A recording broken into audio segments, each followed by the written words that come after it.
Muita paz a todos. Eu tenho uma palavra para trazer para os irmãos em meio a todo esse caos que está acontecendo em Israel, não somente em Israel, mas também no mundo inteiro, ali entre Israel, a Palestina e a Cisjordânia.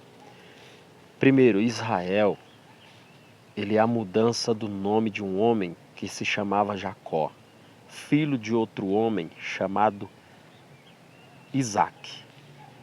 Isaac, filho de Abraão, que tem um irmão mais velho chamado Ismael, filho da empregada Agar, a egípcia. E se formos levar pelo lado literal, humano, Ismael era para ser o primogênito, era para ser aquele que tinha todos os seus direitos da primogenitura. Porém, o Altíssimo, ele escolheu Isaac para ser o primogênito. Nisso, Isaac gerou a Jacó. Jacó, o Altíssimo, mudou seu nome para Israel.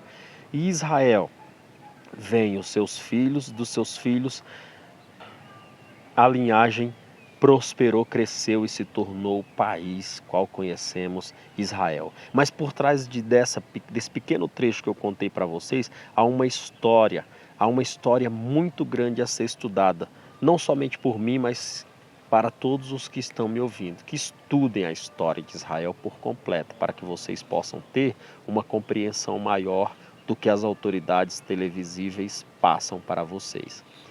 Mas conhecemos a história de um homem chamado Abrão, que em outro momento da história das Escrituras, o Altíssimo mudou seu nome para Abraão, pois ele prometeu a Abrão que ele seria pai de uma grande multidão, seria pai de nações. Então, de Abrão, ele mudou para Abraão, assim aumentando o tamanho do seu nome e também fazendo-se cumprir através do seu nome a promessa que ele seria pai de muita gente, ou seja, pai de nações. Sara, sua esposa, não podia lhe dar filhos. Então, todos já conhecemos essa história, mas só para os irmãos terem uma compreensão maior, ali Sara pega a sua empregada chamada Agar, oferece a Abraão para que ele possa se relacionar com ela e ela sim poder gerar filhos e Sara ser mãe desses filhos com Abraão. Porém, Agar, ao descobrir que estava gerando um filho com sua barriga, o seu ventre ali, ela começa a maltratar Sara, que era sua patroa. E aí Sara, nesse inteirinho, Sara chama Abraão para a conversa e diz: olha, a mulher que eu te dei por esposa para que gerasse um filho e eu fosse a mãe, me maltrata muito. E ela lança ali uma maldição sobre Abraão e diz: tudo que ela está fazendo comigo que caia sobre você. Abraão, porém, então, diz: faça então o que quiser com ela. Sara começa a oprimir aquela empregada, maltratar ela a ponto daquela mulher grávida fugir, ir embora. No meio do caminho, próximo a um poço ali, o anjo do Altíssimo encontra aquela mulher e pergunta: de onde vens e para onde vai? Aquela mulher automaticamente diz, conta-lhe tudo o que estava acontecendo com ela e diz: por isso que eu fugi. E nesse momento o anjo do Altíssimo traz uma promessa e diz: olha, o Altíssimo vai trazer uma grande bênção sobre a sua vida. Podemos ler aqui no versículo 10 do capítulo 16 do livro de Gênesis, o anjo do Altíssimo diz: eu multiplicarei grandemente tua descendência de tal maneira que não será possível contá-la.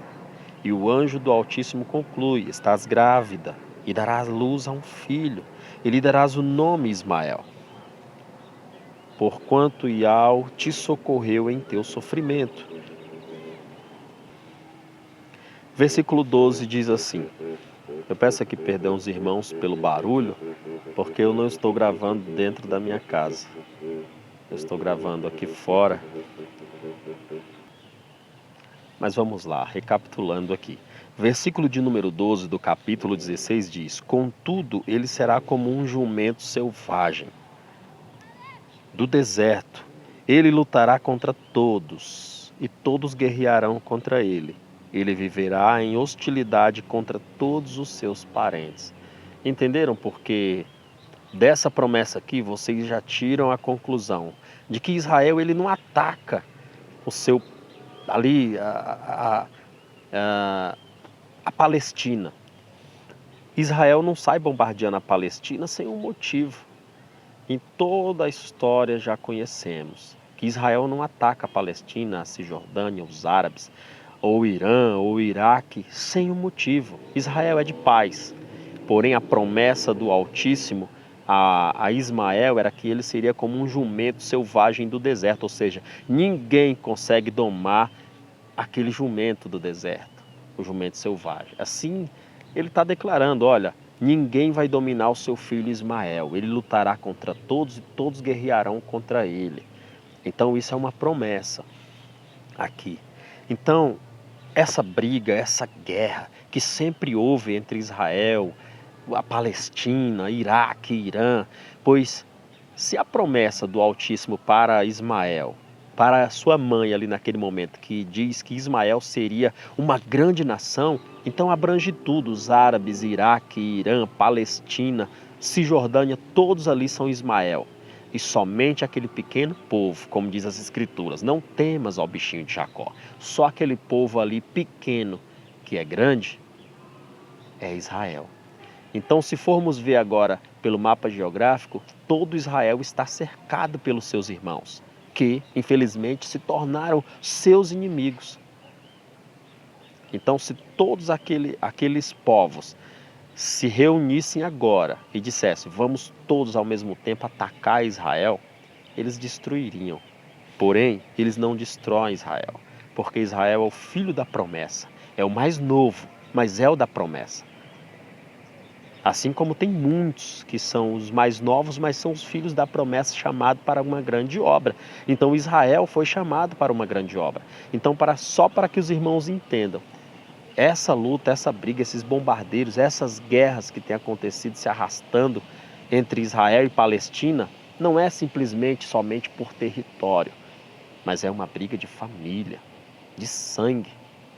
Sangue humano e sangue espiritual, pois os dois foram escolhidos, foram chamados, um para a primogenitura e outro para ser herdeiro de Abraão também. E foi escolhido para ser uma grande nação também, juntamente com Israel. Então, Ismael, que é a Palestina, a Cisjordânia, não aceita que Israel tenha sido chamado como primogênito, sabendo que Ismael é que é o filho mais velho, mesmo que foi por uma escolha de Sara e não de Agar.